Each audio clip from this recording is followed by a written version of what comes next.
Hey, this is the Spiritable podcast. It's hosted by myself, Luke David, and my sweet baby boy, Richard Glenn. Richard is getting his master's in theology, and I have absolutely no marketable skills and a few concerning moles. We are talking about spirituality and everyday life struggles through our super non-traditional Christian background, and we're going to drag in some guests from different backgrounds to get their perspective and some variety. It's stupid that these things can't be fun and casual to talk about, so we're just going to do that ourselves. We just started, so we have like 0 people listening or watching, but we are having a blast anyway. Bam, here we go. Hey guys, and thank you for tuning in to the Spiritable podcast. We're pumped to have a name and be all official. If you're listening to this, stop and go watch it on YouTube because it's infinitely better. We're shooting in a dope little thrift shop in our local area. It's called the Marathon Community Thrift Shop, and it's amazing. And that's why you should watch on YouTube because it's really fun to watch. Yeah. And I would love to introduce our first guest, which is so exciting. First guest on the Spiritable podcast is my very own sister, Hannah David. Round of applause. Ben, can you insert applause there? Yeah. Thank you. My name is Hannah Hyatt. Oh, shoot. Yeah, she's married now. Dang, with children. Wow. With children. 4 years. Yeah, Hannah, you should give us some background about yourself. Well, today is my birthday. Hey, happy Today's birthday. my birthday. And I'm 27, right? 27. I have 2 children. One is 4 months old, 3 months old, and one is 2. And I'm married, and my last name is Hyatt. And what else should I say? I don't know, what's your, education background or belief background, since this is, a spiritual sort of deal? Oh, well, spiritually speaking, I grew up in a very Christian, conservative town. Went off to college, studied religion and religious studies for 4 years in college, and then graduated in 2014. So since then and now I'm a stay-at-home mom, so I'm momming full-time, and that's a lot of my life. And Hannah and I have always been super tight our whole lives, which has been really fun. Mm-hmm. We kind of grew up and raised each other a little bit, and it's been a good formative part of our of who we are now as people, which is nice. Mm-hmm. And it was interesting seeing you go into religion and study that in college, because, I don't know, I feel like your identity and what you cared about and studied and were interested and passionate about really changed throughout high school and college. So why, what made you decide to study religion in college? Well, it was funny because I started off thinking about education because I wanted to be a teacher and wanted to go into that. And so once I took some of those, it was actually about what classes I enjoyed. And once I got into the religion classes, I just loved them. I loved sitting down and talking about all of this big stuff. And I loved the kind of dynamic. There's something very dynamic about talking about religion. Because anytime you talk about religion, it's what's your life like? What do you believe? What do you think about? It's everything. So you're constantly looking at this and you're trying to balance all of these different things. And then I went into the education classes and they were very focused on a schedule, a routine, and that was never really my jam. So I was no, I want to sit down and talk about the stuff of life. So that's how I wound up. That's how I wound up making my way to religion. And I didn't do that until junior year of college is when I really decided.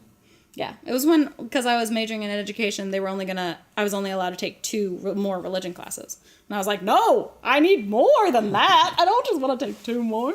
So, yeah, that was my big moment. Nice. That really led me back to that. That's great. Hmm? I've been right on the edge of a sneeze this whole time. For the audience, I have a cold this week. This is the first week that the audience has seen me clean shaven. I guess I had a mustache last week, right? True. Well, we're kind of stubbly at this point. Yeah, we're kind of stubbly. Sorry to make visual jokes, you audio listeners. I have a bit of a cold, and so I've just been right on the edge of a sneeze, real struggling. Real struggling. I'm going to get the sniffles. Anyway, sorry to distract. I feel like sometimes when I plug my nose, that just makes me sneeze more. Really? Really? You itch right here? I have a very sensitive nose. Emotionally sensitive? Emotionally, yeah. he gets offended quite easily. Have you ever been offended by a nose joke? Has anyone ever made a nose joke at you? People used to, growing up, you'd have those, what animal am I things. People would often say chicken for me. Which has got to be a reference to my nose. I think it's more... I think I have a beaky nose. You're very birdy. Yeah, you are kind of a bird personality. Have you ever heard the thing about I can't... No, he's not a bird, though. I can't figure out how to take that as a compliment. In what way is a bird... There's a term bird Fry you up and you'd taste great. You don't. Have you ever heard the thing about the That's an bird, the egg. muffin, and the horse? You ever heard that? A bird, a muffin, or a horse? No. It's like a personality sort of Yeah. profile. He's not a bird though. He'd be horse. But it could be a birdie horse. He could be a birdie horse. Or a horsey bird. So there's a horse, there's Great a bird, one. there's a muffin. We're gonna go into this. It's so good! It is. Okay, why don't you explain? You take the wheel on this one. Okay, so you have a horse, which is kind of, in personality-wise, it's like a dominant, kind of, like, borderline aggressive. There are always, like, good and bad things that go along with each one. So you have a horse, it's more forceful. Then you have the muffin, who's more, like, generally pleasing, you know? Like a muffin. Like, let me just give you a hug. Yeah, like muffiny. And then you have the bird, who's a little bit more picky, a little bit more like nitpicky about things, a little bit more specific.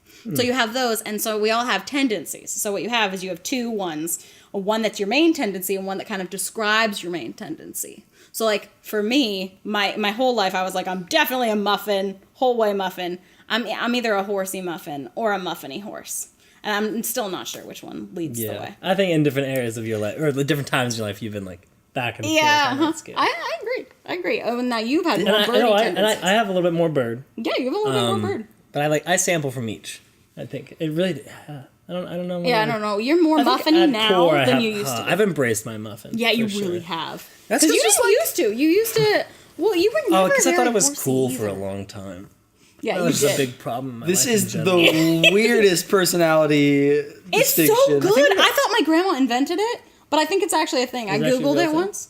Yeah, I googled it once. Google it. If you're watching or listening, let us know if this is a real thing or not, because we have no idea. I have never. I'm heard pretty this sure. I'm before. pretty sure our grandma invented Why are it. two? Why are two living things and then one's just a muffin? Because you can't. That seems take out of a place. muffin Because they is- embody that personality profile. Couldn't it be like a what's a cuddly animal? There are lots of cuddly animals. Why can't I think of one? Exactly. I was gonna say hedgehog. But that's not very good. Interesting. Well, I think I was gonna they say have cuddly koala face. bear, but they're pretty Cuddly. vicious. That's true. You could say cat, but cats are evil and they hate you. Yeah, Cats are. Like a puppy. Can't believe Puppies we are never too had this. energetic though. You Too should Google energetic. search after Muffin it this. is. I Muffin guess. it is. Fair enough. Fair enough. You won me over. I support the muffin. Thank you. That's what we like. Speaking of Actually- birds, Oh yeah, you got the cute little puff bird. audience. Ben, zoom in on Richard's- that. Richard's talking about his mug of water Yeah, for the listeners. for the drinking.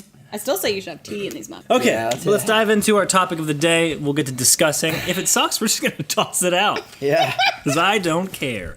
Hannah, as our first guest, and on your birthday, she reached for the hat prematurely. Let me finish Very my birdie of you. How birdie of me. Okay, Hannah, would you please pick our first topic of the day as your birthday present? Oh, boo. I've never even picked a topic from the hat. That sounds good. We've done a topic from the hat once. This will be the twice. And The twice. The twice, and there are two hosts. Okay. That's all, all I'm right. saying. Cool. Oh. So this one says, making friends as adults or as a mom. How does one make new friends? I was just thinking about that today. As we were driving, I was like, I wonder what we're going to talk about today. It'd be fun to talk about, like, the transition into adulthood and what that entails as far as making friends goes and how to, like, build a community as an adult. Because we're so, when we're raised, we're so structured. We have so much built-in community in our schools and extracurriculars and blah, blah, blah, blah, blah. You get into college, it's even more of that.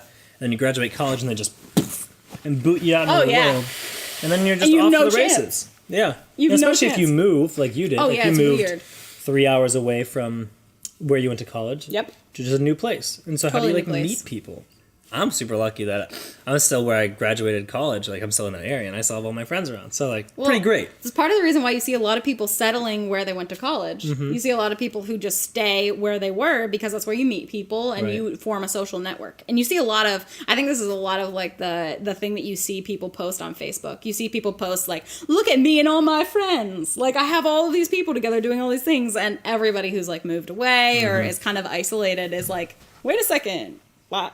How'd you do that? How'd you make that happen? You have Like- any tips? yeah, like what is it? And so it's funny. So I've been to a couple of things as somebody who's moved away from my college town and who's kind of made the foray into adult friendships. It's really hard. I don't think if I had, so for me, like the mom friendship life is actually pretty great because you meet people and you're like, oh, you're a mom. That's so great. Me too. And then you have things to talk about because, all kids have the same things. Mm-hmm. So you're in that the mom's makes group it. too, right? Like you joined that. Yep, I joined the mom's great. group once I was going crazy. When my son learned to walk and not talk. That was the height of my insanity. Yeah, and it's funny because I used to work with high schoolers a lot, and some of the advice I got, or I didn't get when I was going to college, I tried to start imparting to these high school guys, which was find a college that you want to go to because of its location and what's around there that you want to get involved in. Because, like, when you go to college, there's like 4 years where you're going to have this dedicated time to being in this area and making connections around there and making friends and building community. And then so many people move somewhere else and just abandon all that they've kind of created in that 4-year block. So find somewhere that you could be happy living for a decent amount of time. And I think that's really important because, like, our dad went to school in the West, like in the Midwest, and then moved away and, like, just discarded all of that. Yeah. And I don't know, that's so sad. Like, find somewhere that you can envision yourself being, because community and friendships as adults is so important. Because I think a lot of people feel really alone. Oh my goodness. Well, and I think there's kind of a juxtaposition between the like, go out, explore, like find new things, meet new people, have crazy adventures, and but actually like you want somebody to sit down and just like come into your house when it's dirty and be like, hey, it's cool. We all have houses. Like, you want people who are comfortable with you in the day-to-day. And so I feel like there are these two messages of, like, especially what people idealize. It's they idealize groups. Like, you see a lot of TV shows that have groups of friends that all live in the same place. And they also idealize going off and being adventurers and having, like, this special, crazy, amazing life. So I feel like those two things are kind of telling us two very different messages very strongly. And I think the same thing applies to a spiritual context as well. What do you mean? Because it's like, you want to find exciting things. You want to find a church that excites you. You want to find things that other people that are emotionally and spiritually like out there. You want to find things that are exciting. But then you also want to have people who are there for like the normal things and there for like what the highs and the lows. Yeah, like the normal things, like everybody works. You have to have a job. Like people work. Like how do you make friends and work at the same time? So I think that applies. One thing that I have been, which is the worst. You're just gonna have to get kicked out for this episode. one thing that I have What's wrong with me? Ben, behind the camera troll. One thing that I have been struggling with is maintaining relationships, like you were talking about earlier, Luke. When you're in school with people, it's like, oh, I see you every day in class and then after class, and especially living in a dormitory like I've done for so long, it's like, well, we both go back to the same place. All my friends are here and live next door to me. Like, this is the first year since I've met Luke that we have not lived in the same building. Oh, weird. Oh, that's true. Isn't that weird? Oh, so strange. I was thinking about that. Oh, wow. And so I've had to really, and especially with how busy my life is now, I work anywhere between my school and my job. I work anywhere from 60 to 80 hours a week. And so finding time to hang out with friends and actually maintain relationships is not just like, oh, I'll bump into you after I'm done what I need to do. Yeah. It's like, okay, well, I have to plan times that I'm going to be able to spend time with friends. Having to like put social times into your schedule. Yeah. It's really strange. And I immediately like recoiled from that when I first had to start doing it, because for so much of my life, when I was putting something into my calendar, it was an obligation. And I did the things I wanted around that. So I'd be like, oh, I'm hanging out with my best friend this Tuesday night. And I'd put it in my calendar and then I'd see it and I'd be like, oh, my Tuesday night is full. Oh, I have no free time. It's like, wait a minute. This is my free time. Sort of. Yeah. But now I've scheduled it. Mm-hmm. It's weird. Being able to transition to be like, there are good and bad things in my calendar, not just the work I have to do, has been really interesting for me. Yeah. And sorry, go ahead. No, go ahead. I was just going to say it is tough to maintain those friendships. And like I said, I'm lucky that I'm around a lot of the people that I am friends with. But I am proud of myself in one regard, because there's this one friend who I graduated high school with, and we still maintain regular contact with. And that's been tough to do because he goes to Penn State. Jay Ivan, if you're listening, keep it real. But we've been able to like text and call occasionally and just maintain that friendship, and it's tough to do.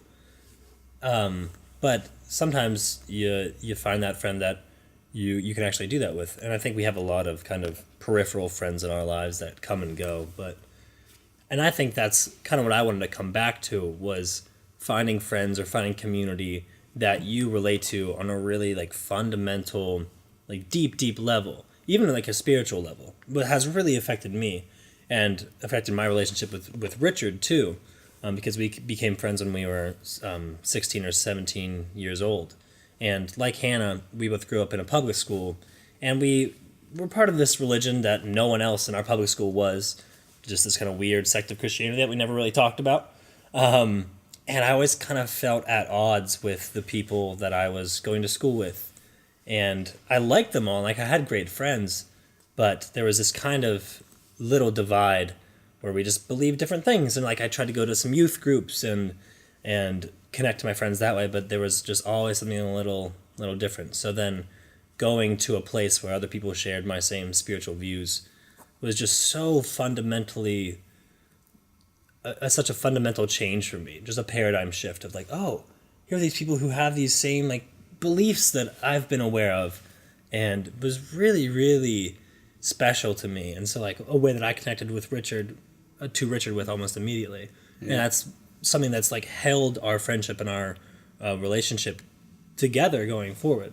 And it's so cool to have that, not to fall back on, but to know someone so intimately in that sort of way and to trust them through that has really helped me maintain a sense of community and friendship going into my adult age, because I know how deep that is and that it's not just going to fall off. Right. You know? Well, I think that's one of the ways that making new friendships as an adult is so hard. Right. Because you have this, like, the comfort that you have with people who grew up with, like, the same home life, or the same religion, or the same, like, church friends, or the same, like, whatever it is, it gives you, like, a sense of comfort and background, like, these people know me. Like, Pause they for know Richard. me.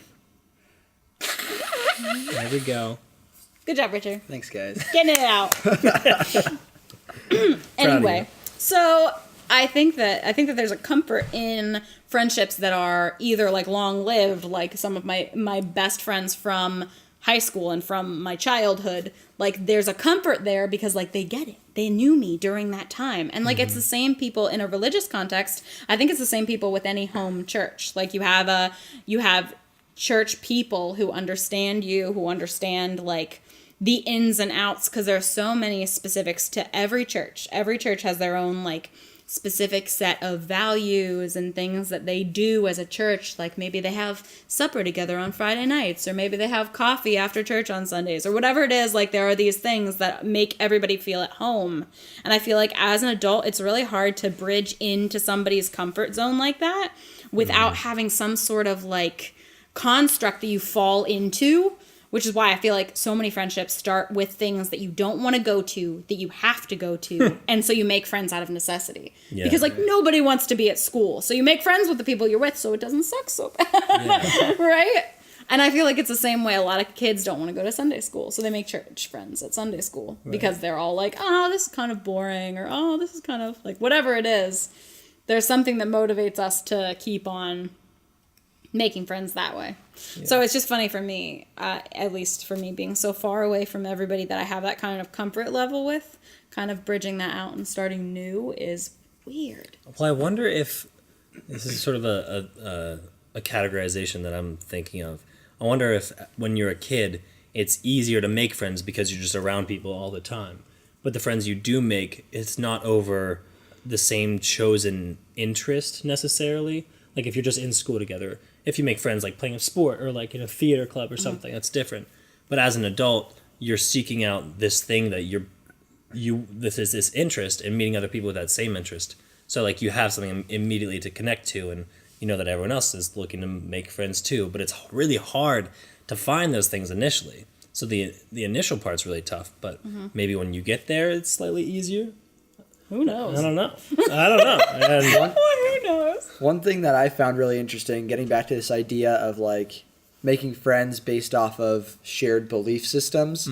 It's always interesting when I have a really close friend who, or someone that I get along with really well that has a different expressed belief system. And I have one friend in particular that I would constantly get into discussions with about sort of the nature of things.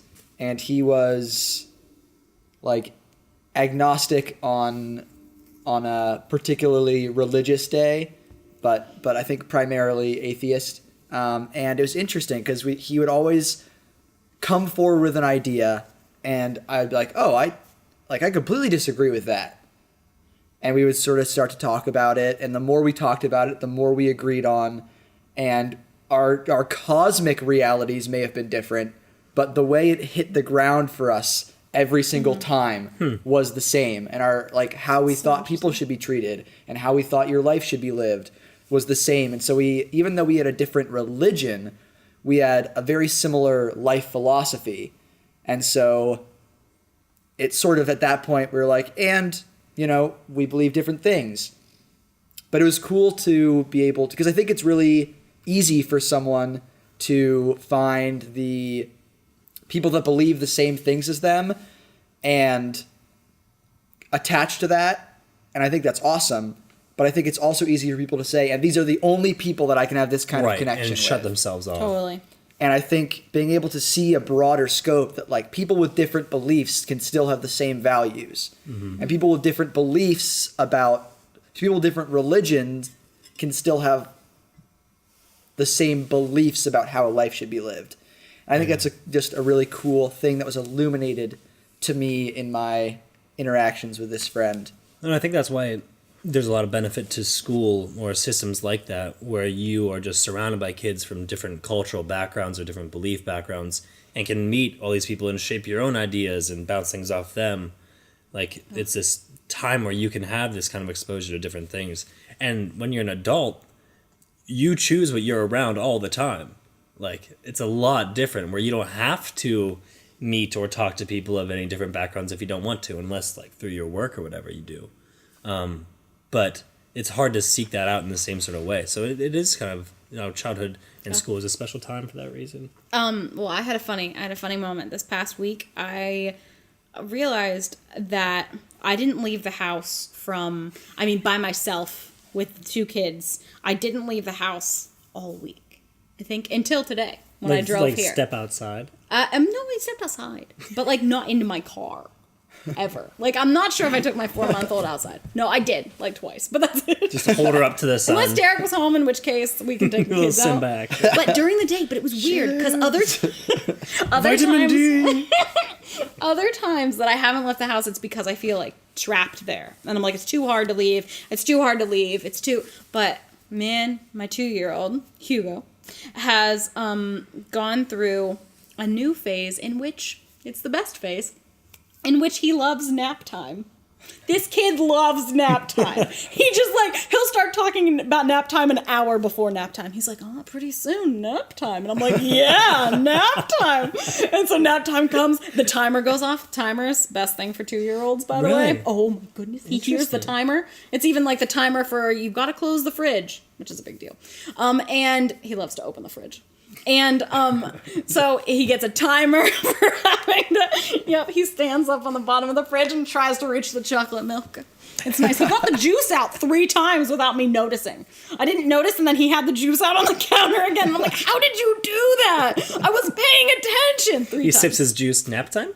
Anyway, so he's so excited about nap time. So I've realized that my main motivation in leaving the house was to facilitate an easier... Facilitate? Ooh, there we go. Easy for you to say. My main reason of leaving the house was to make nap time easier on myself. So whenever he started loving nap time, I all of a sudden came into this brilliant new existence where we could be hanging out all morning. He would play with his toys, and then he would come to me and he would say, nap time? And I would say, yes, nap time. And so all of a sudden I was like, I don't want to leave the house. I can talk to Hugo if I need to talk to someone. And Putting all your emotional dependency on a 2-year-old. it's fine. And so I went through the whole week, and then I looked at it. And today I was thinking about my week, and I'm like, I never left the house, and I felt okay about it. I never went to my mom's group. I felt okay about it. I enjoyed my week. What's going on? Because I realized I was doing the thing that moms do where they're like, my kids get me. And I'm like, Hugo gets me. And I'm like, crap, I need some friends who are not the 2-year-old, but he's so cute. So every time he's like, gotta get some juice, I'm like, oh, Hugo, you know me. We got a We get thing. each other. understand I where make we're at. jokes. He laughs. He laughs at anything. It's great. Very So- easy audience. So yeah, this happened this week, and I was like, oh no, friendship is complicated. Like, friendship is hard. I was like, it's hard to make friends because sometimes you make jokes and people don't laugh, and so you feel stupid. I'm like, why would I feel stupid hanging out with people I don't really know if I could feel smart in my own house with my 2-year-old? Have you ever invited a mom from your mom's group over? Like, to have like a little play date or something? Is that fun? Or is that more stressful? That's fun. No, it's not stressful. It's super fun. I love having play dates. I love having people over. But the problem is you have to have like a place where the kids are going to play. And kids never stay in the place where they're supposed to play. So you'll be talking to the mom and then your kid will go in the kitchen and you're like, crap, they're going to get the juice out of and spill it all over the kitchen table, which happens. And so you're like, oh, well, we have to go to the kitchen. So you and the mom get up and you go to the kitchen and you end up talking to your kids about what they want and what you can get them from the kitchen. And before you know it, it's 20 minutes later, you've gotten your kid a snack, but you haven't finished the conversation that you started when you were over in the playroom. So it's a fascinating little excursion in and of itself. But making friends as a mom has been way easier for me than making friends before I was a mom. Because when I you was have just a something person. to connect over? Because if something happens, everybody's like, oh, it doesn't matter. And people, like, when you have kids bringing you together, like, nobody cares if there's an awkward pause. Nobody cares if there's, like, a weird moment. Because everybody's like, oh, we have kids. We get it. Like, nobody cares. And I always felt like when I was an adult going anywhere, I was like, people are going to care. People are going to care, and, like, they're going to care about what I say. They're going to care about, like, what movies I like or what things I do. It's like you're constantly wanting, when you're, like, putting up friendship to somebody, you're like, look at all the ways I'm cool. Look at all the ways, look at all the things I have to offer. especially as a young adult, too. Oh, my goodness. When I think there's so much ego pressure. tied up in friendships and where you are in life, and we don't have the same sort of point of wisdom as someone older who's like, oh, it's just life. It doesn't matter as much. Yeah. But who wants to get in that first thing where you have to just like compare your life to someone as a base of a friendship? Like, that doesn't make any sense. Well, and you know, you're trying to talk to somebody and you know eventually they're going to tell a story where you're like, that sounds stressful, not funny. Like, okay, is that funny? Is that what we laugh about? Like, Yeah. And you never want to get to that awkward moment. So Yeah. making friends as a mom has been much easier than that. Now, we just took a quick break, if you're listening, and we went and changed into costumes. So, if you are listening, now is a good time to turn into the YouTube version. Tune in. Tube in. All right. So getting back, it's striking how similar you two are sometimes. Yeah, then we just identically cackled. Yeah, that identical laugh lean forward was glorious. That was absolutely glorious. I like it. My sneeze is my grandfather's. I do a Grandpa Pete sneeze, I realize. Really? I go, achha! And, like, that's my instinct. All right. That's me. All right. So Oh, and sometimes, sorry. Sometimes my laugh will be like the bark of his, like, ha! Do you remember how Grandma used to sneeze? Do you remember the one time? Oh, Grandma's terrifying. when Oh, she yeah, sneezes. she would just out of the blue go, oh, The sweetest old woman. my No father build-up. sneezed. He'll be like, yes! And you're like, "Whoa." And I definitely do that. And Sonia gets really mad at me whenever I do So that. But anyway, back to friendships. back to friendships. Going off your point about being friends with a toddler, it's interesting to make friends with people who are not, or like, to try to be friendly with people who are not, like, Nice your people. equals. Oh, okay. You're equals. What? Like, I don't mean like cosmically or like socially, but like developmentally. Like when you're developmentally not equal, like me being friendly with high school students. I am just a different... Is that your opener to high school students? Hey, I know we're not equal. I know we're not Let's equal. be friends. You child. It's interesting trying to be friends with people that you can't connect with on basically where you are in your life. Because I think that's a big thing to connect over. Like what you were talking about moms, you know, both being in parenthood as a big stage of life and connecting over that. And when you add in like developmental differences, like I work a lot with high school students, and it's just a very different stage of life than where I am. And so there's this often disconnects that we run into where I'm like, I don't know how to connect with how you're thinking about this. And they're like, I don't know how you're not seeing this. And we're both kind of like, Impasse. Interesting. And finding ways to move past that and see sort of the universality of the human experience in a grander way, I think is really useful. And because I think like we were talking about earlier, being friends with people of all sorts of different backgrounds and economic backgrounds and religious backgrounds, and For you, equality background. is developmental. It is a totally reasonable thing to say. No. Don't construe my Don't words. look at it in terms of equality. Just look at it in terms of like development. Just stick with the word development. Okay, yeah, equality was the wrong term. Did I actually say I said Equality is equal? wrong, Richard Glenn.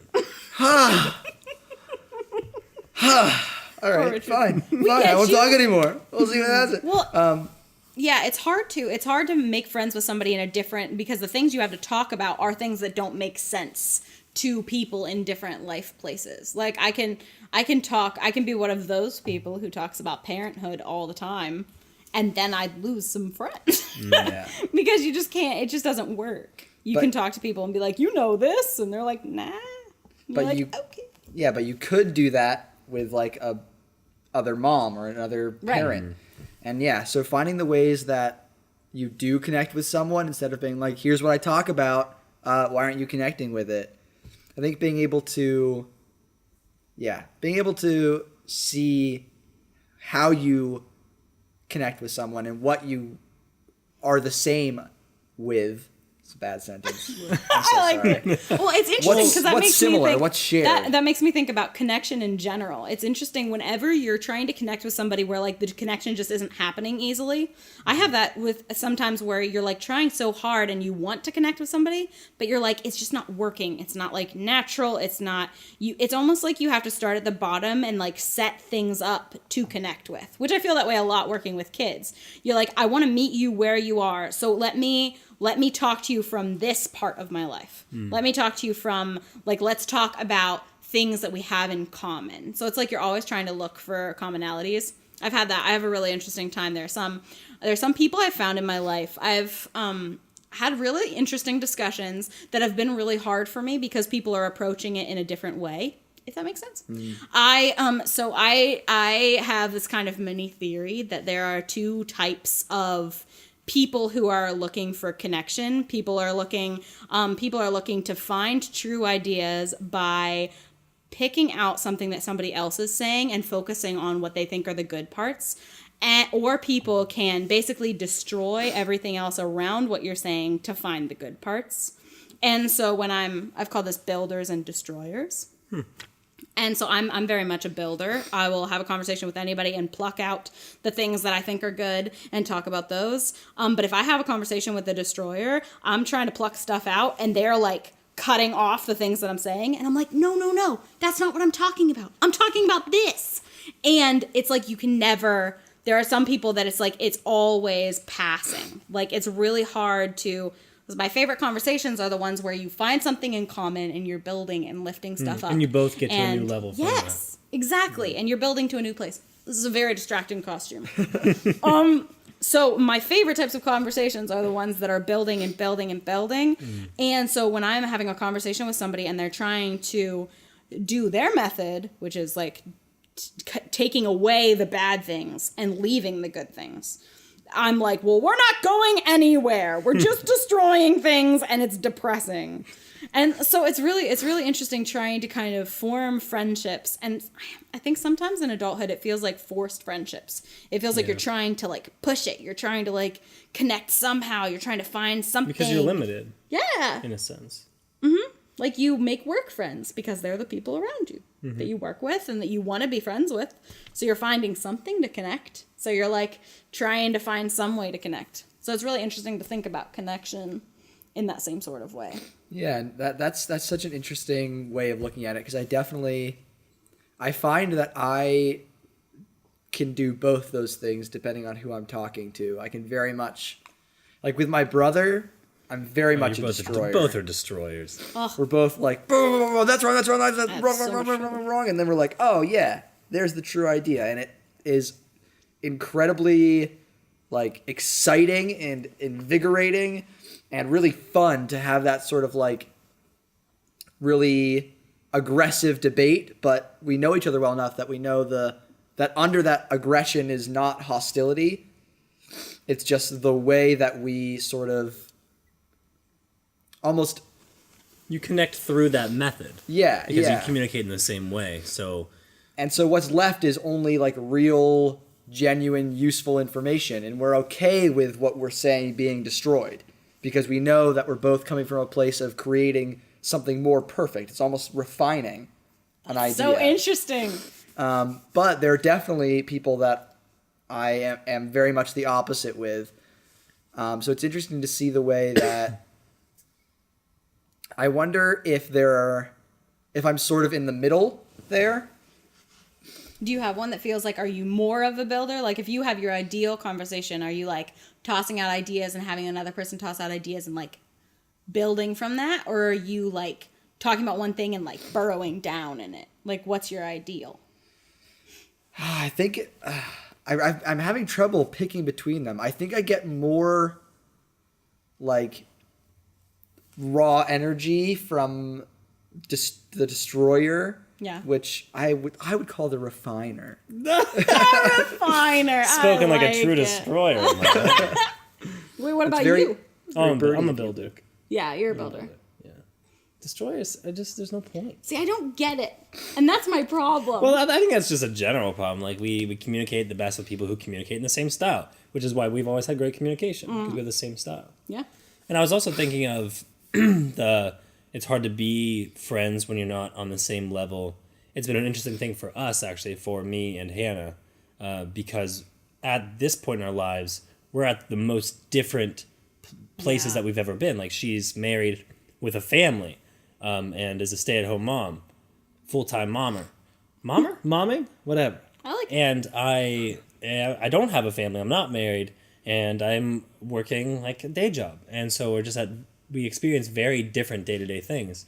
So it's been hard for us to connect over that, but we still come back to connecting over family and connecting over emotions and thoughts and spirituality. So I've never been like worried about our relationship. No. Because I know we have that solid, but it is weird to not have the same like connecting day-to-day thing.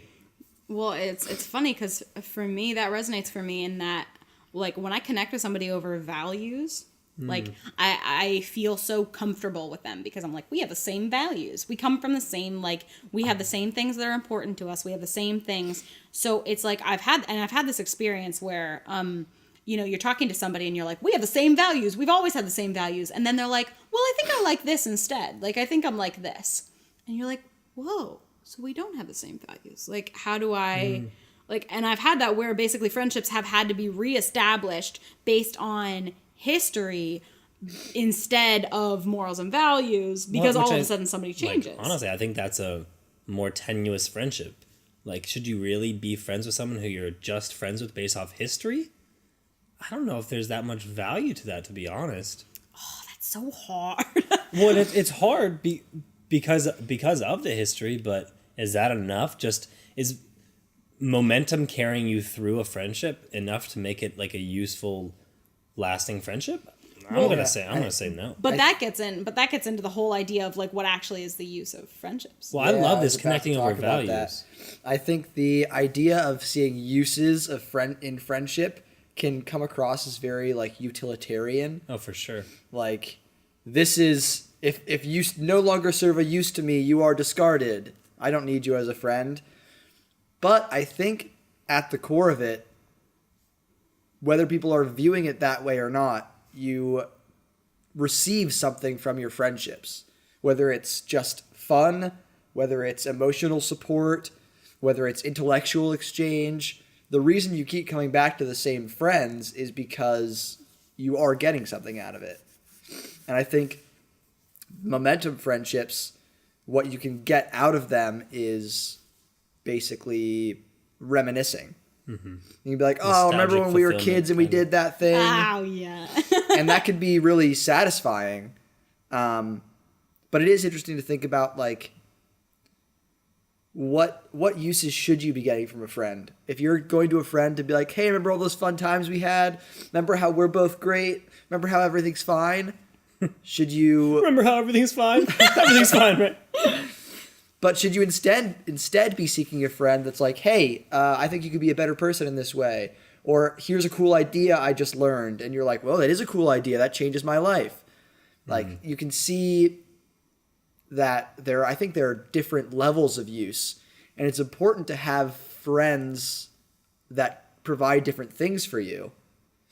But I think you should attribute time based on importance. And this sounds very, like, robotic, but I think that people do this intuitively.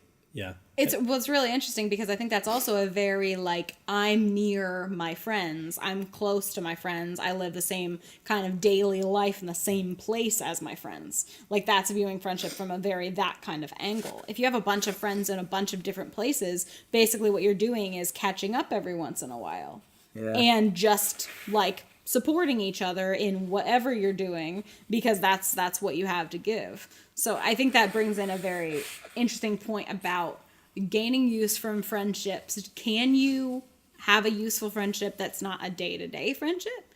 Can you have a useful friendship that's like where you talk to people every once in a while or you catch up on Facebook or do useful friendships really come from the friendships that see you through the ins and outs of every day? Well, and I think it's just a deeper use to that latter kind of friendship. And there's something to be said for being able to maintain a certain level of base friendship with someone who you just have nostalgia with at this point. Because there's something nice about that. Because you can acknowledge someone who knows your history. Because there's something powerful about history. But I really like this idea of friends with shared values. And that doesn't have to look like you both believe and do the exact same things. Because like Richard was saying with his friendship, they believed outwardly very different things, but they came back to very core values.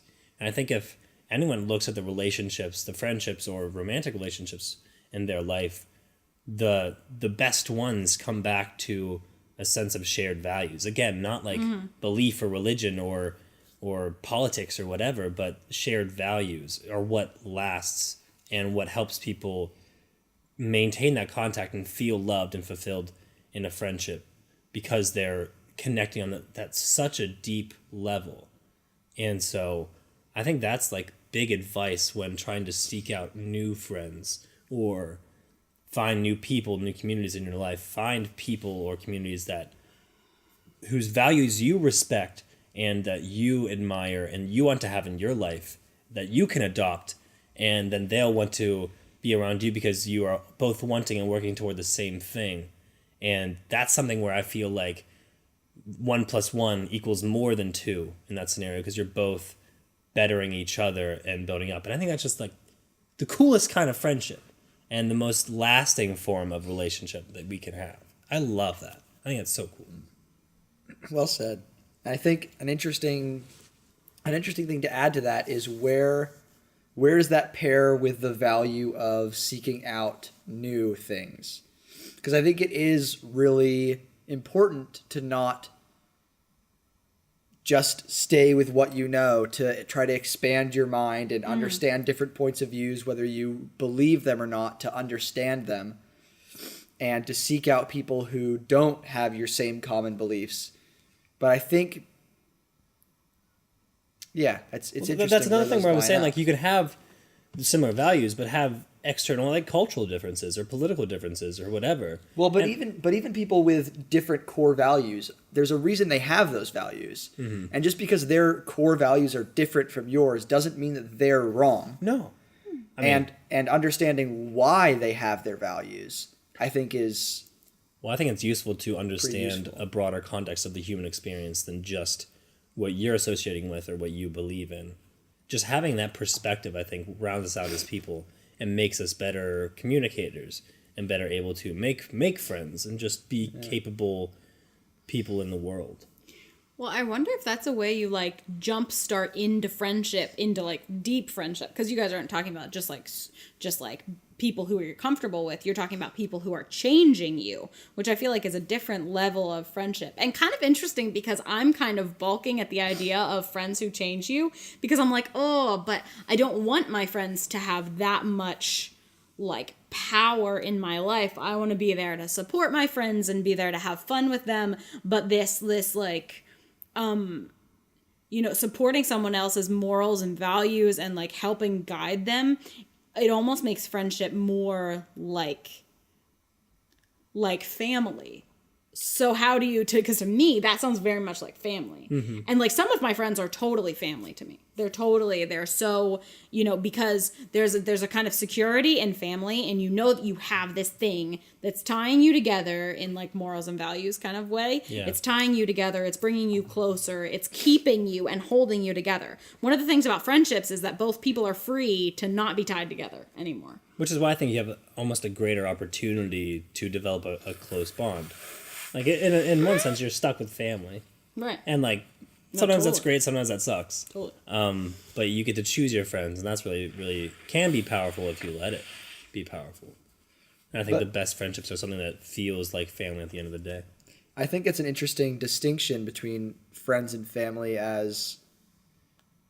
That idea of whether you know that no matter what happens, they'll still be there. Mm-hmm. And I think... It's very easy, I find it very easy to criticize my family, and often in a not productive way. I don't know if other people connect with this, but like you feel like you can be meaner to your family than you can to your friends. Because like, there's your friends family. could leave. Yeah, your friends could leave. Right. And your family's like, he's my brother, whatever. I can say whatever I want to him, it doesn't really matter. Which isn't healthy, of course, but it's interesting that this idea of friends that change you, being able to come up to a friend and say like, hey, the way you're living your life seems to be hurting you and people around you. Are you talking to me right now? Luke. Oh my gosh. You gotta right change. Here? No, but it's that person can very much be like, cool, bye. And you didn't actually help anything. All you did was lose a friend. Right. But that's the interesting, that's totally. But so that distinction between friends that feel like family, friends that feel like if you can say, hey, you need to change because this is not working out for you, and I'm seeing the way that you're destroying your life right now. And they're like, yeah, I mean, maybe they're mad, and maybe you split up for a bit, but you're going to come back. But see, I think that if you felt like your relationship with your friend was deep enough to go and say to them, here's what I'm worried about, and then they just peace out, like I feel like then that wasn't as deep of a relationship as it actually as you thought it was. Yeah, I agree. And like I think we have different family experiences there, because what you describe as family is or as your familial experience is not what I'm associating with. Me neither. Because Hannah and I grew up in a divorced household, and so we were traveling back and forth between parents and different versions of our family pretty frequently. Mm-hmm. And so we didn't have the same sort of constant presence as you're talking about. So like my relationship with my stepbrothers and my half-brothers isn't the same sort of way where I know everything is going to be like, I don't care, I'm harsher to them. It's not like that, because you don't want to offend anybody, because the time is sort of limited in a certain way. Your time is always special with everybody. Yeah. So you want to make sure you're making the most of it all the time. So if you feel like somebody is messing something up, you're not going to be like, you're messing this up, let's talk about this for an hour, when you only have an hour to spend with them. Right. And then I'll leave and, see you in a week. So yeah. Very different. It's super different. And so it's interesting because to me, I'm like and I've learned a lot from friendship from my husband, who you guys are both friends with. Mm-hmm. And Derek is so good at friendship, but so different from me in friendship. For me, friendship is mostly about listening and supporting people where they are. And if they have goals or dreams or things they're trying to accomplish, helping them accomplish those. It's never about me anymore. And I mean, I'm sure I had phases of wanting to change my friends or wanting them to be different. But like, it was very much like, supporting them in where they are right now, instead of having this almost like backdrop of like helping them as a person do what I think is important, do what I think would help them. Like I try to keep that out of my friendships, which is interesting to hear you guys talk about this as like something that you're valuing in friendships, because to me, I'm like, that's overstepping their boundaries. Like I want to work with what they're giving me. And I don't think there's a right or wrong answer, but it's interesting because I'm borderline uncomfortable with the kind of friendship you guys are describing. Really? Which is fascinating to me. I didn't expect that. Huh. I'm like surprised. Yeah. Because to me, I'm like, but if Derek says to me, Hannah, you're kind of screwing this up. Like, you're being weird, or you made this person uncomfortable or something, I will be horrified, and it will be the worst thing to happen to me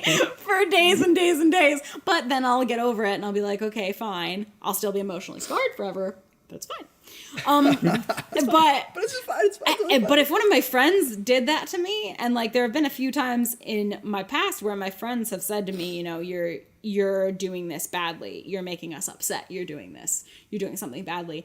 And it like blindsided me. I like have never known how to deal with that. Richard, so you're it's a interesting. mess. I think that if anyone comes to you, whether it's a friend or a family, and says, hey, you're doing this, it's upsetting us, or whatever that is, really depends on where that's coming from. Like if it's coming from a judgmental place of, this is what I think's right, and because I'm so great, you should be doing this differently, versus we really care about your well-being, and I'm worried how this is affecting you as a person. Like coming from love rather than judgment, I think is really, and it's hard to tell a lot of the times, obviously, especially when you're receiving that. But I don't know. I think that does really affect the atmosphere of the situation and the outcome. Yeah, it's very easy to get defensive. And I was thinking it's interesting because in most of my conversations with Derek, I feel like he is the destroyer. Hannah's husband. The destroyer that you were talking about earlier. I feel like when Derek and I talk about something, we definitely are like digging down and like getting rid of the stuff that's bad. I believe it. But I also think that he's like the most gentle destroyer that I've ever met. Like my brother and I are ruthless. Like hostile. Yeah. And Derek is never hostile. I don't know if I've ever seen him like truly like lash out in anger. But he's still like very like intellectually like sharp, and will be like, I don't think that's right. I think that's wrong. I think this is right. I'll put this in this box, this in that box.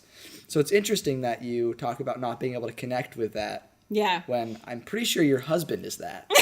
You're pretty sure he's a destroyer.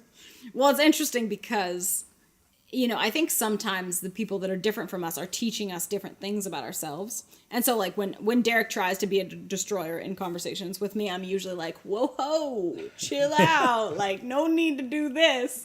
Which I can do because I feel very much able to, like, step into whatever conversation we're having and be able to stop him from destroying things that I don't want him to destroy. Whereas I don't feel like I can do that in normal conversations. But with him, I'm like, hey, stop, wait. And he's a very cautious builder. So he's not like a real, like a throw out ideas kind of guy, which is really interesting. But the main thing about him is that I'm comfortable with him telling me ways that I'm needing to change or ways that I'm needing to do other things. But it gets into this weird, it's funny, ever since we started talking about friendship, it's like I'm seeing this like minefield of like, you know, this person wants you to change for this reason, and this person wants you to be like this, and this person wants you to talk more like this, or, you know, and all these ways where you're changing to please everybody else. And it's like, I can't actually view myself spreading that thin, because if somebody says to me, like, you need to do this, or, you know, I think you would benefit from this. Like, if they're close to me, I can't just write them off. I can't just write what they say off. I take it to heart immediately. So I'm like, oh, I will do that. I automatically will change that. And it's like, it's too late. By the time they've said it, I've already changed it, which is why I think I'm feeling like these things are so powerful. Because if somebody looks at me and says, Hannah, you're making these people feel really bad, or you're doing this and you're making this person feel uncomfortable, it's like horrifying to me. It makes me feel like I've ruined something. And so I'm like falling over myself, trying to change fast enough to fix it. And so when you guys are describing friendship like this, I'm like, oh my gosh, that sounds so stressful. Because all it sounds like is me like trying to find ways to change myself so that I can be what another person needs me to be, instead of just using it to inform. Maybe we presented it badly, but I'm not trying to say like be what's right for someone else. I'm saying be what's right for a value that you're connecting over. Like if you both are valuing like respect, like helping each other be respectful or something. Like not saying like I need you to be this for me, saying I like based upon our mutual like worldview. No, I totally know what you mean. It's just interesting because to me it feels so much like a minefield. Yeah. To me it feels so much like the only person that I'm comfortable having that much responsibility with, the only person that I'm comfortable is Derek. Like I'll take that responsibility with him because if I'm wrong, he'll come back and he'll be like, that was the wrong thing. And I'll be like, okay, sorry. Yeah. Like, but with other people, I like can't do that. And I also think it's a difference with like friends are great in a lot of different aspects. Like you don't need this deep thing with every single person because that would just emotionally override me and be way too much. But there are some like that's really important. So I guess we're talking about these very specific, like really focused, deep friendships. Well, I guess to me, I'd call those family because those are the ones. Friends, I feel like in friendship there is an aspect of you being afraid that they're not going to like you anymore, that they're not going to be there for you anymore. And so like to me, it's all about like the transition from friends to family is it takes a lot of time and a lot of common values and common like people really understanding me for them to make that jump. But I feel like in friendship, so part of the reason that I think making friends as an adult is so hard is because you know, you have your family, you have the people who have been close to you, who you have history with, who you have shared morals and values with, like all of those things. And those people are accessible to you on those levels. But making friends is hard because you're kind of like walking this tightrope of if I say something that makes them feel weird, like they might not like me anymore.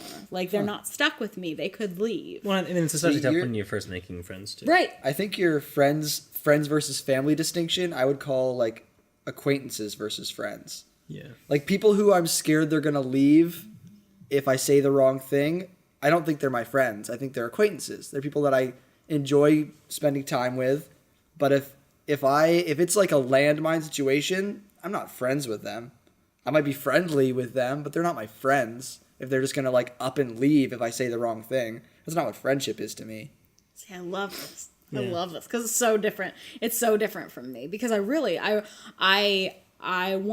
much more careful around my friends than I feel like what you guys are talking about. And I respect and admire what you guys are talking about. That's why this is the way Derek talks about friendship too. He's like, you know, you're an ass for one night. People are just going to be like, you are an ass and move on. And I'm like, no, like that's not how it works. Like you're an ass to people and they're like, forget you. I don't need this. So it's like, it's a weird sort of, maybe it's like a weird vulnerability of mine, or maybe it's like a difference in how I'm viewing friendship. But I really feel like, you know, making friends is incredibly difficult as an adult. And I feel like part of the reason that is because in friendship, you're treading into this like, and part of it is like, how am I useful to other people? What use am I bringing to a conversation? What use am I bringing to another person?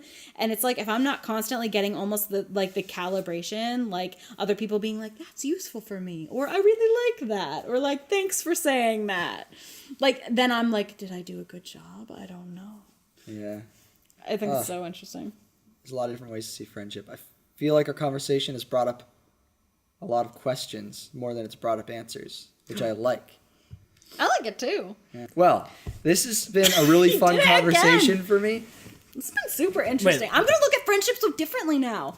I think my goal should be to find friends that like I can say stupid stuff and they don't judge me. Yes. Thank you, everyone. Well, this has been a great Well, I hope you therapy have. sesh I for hope me. you guys watching and listening have learned or brought up as many questions as we have. This has been a super fun conversation. I've I had a love this. blast. Well, and it really shows how making friends is kind of difficult because you're And always scary looking at times. It's scary. It's weird. It's like dating. And You're also like, hey, different for different people. different people. Always viewing it differently. So thank you for watching. If you like what you saw, feel free to like us. Hit that like button. Smash that subscribe button. I feel like you can't say it seriously. I can't say it. Give- Can so you go like this? Give feel free to smash people that subscribe button. Give a gentle tap on the like button, Yeah, please. feel free to click it. Gently share. Also, if you think someone you know would benefit from this or find it fun, feel free to word of mouth, spread it about. We like people. We like Yeah. people. Yeah, It was fun. Thanks for having me, guys. Oh, Yeah, you're so thank welcome. you so super much fun. for being our It was so first fun to be guest. here. First guest. It More has guests nice to day. come at Thank some you. point, probably. Yeah, well, more to come, for sure. So again, thank you Sounds for watching Spiritable. If you didn't watch us on YouTube, go back, watch us on YouTube. Thank you Share. so much, and we'll see you in like a week or whatever. Bye. Bye.